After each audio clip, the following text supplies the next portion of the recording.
We want to get more on the humanitarian situation in Gaza, so we are joined again from Washington tonight by Bernard Barrett of the International Committee of the Red Cross.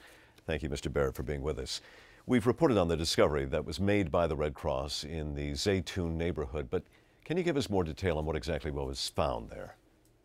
Well, first of all, we had been asking for access to this area since last Sunday. We were finally able to go in with ambulances from the Palestinian Red Crescent yesterday only.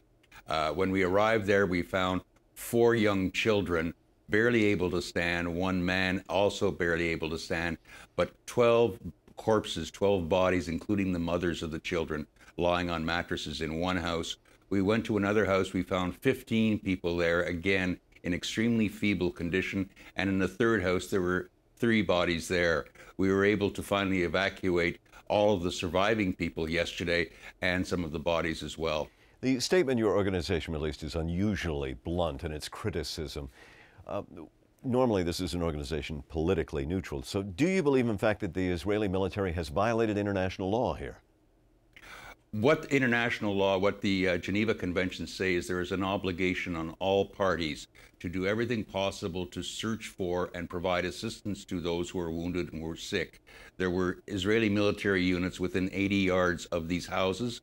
Obviously, that was not done. The delay in allowing us to get into the area for us was simply unacceptable. Our concern right now is that we cannot allow other situations like this to go on. If the Israeli military had said, look, we were so busy defending ourselves we could not render aid, what would your response be? Our response is either allow us access as quickly as possible, not 4 days later, or there is a responsibility on the part of belligerents to actually evacuate those wounded to a place where they can be cared for. And very quickly, Israel has said that it does work in close cooperation with organizations like your own. Would you agree with that? Israel has clearly stated this policy, and we've seen in some instances where there is a follow-through on this policy. In some places on the ground, things happen, it doesn't work as it should work. And these we repeatedly raise, both publicly but in particularly privately with the Israeli authorities to make them aware of these problems. All right, Bernard Barrett of the International Committee of the Red Cross, thank you for updating us once again. My pleasure.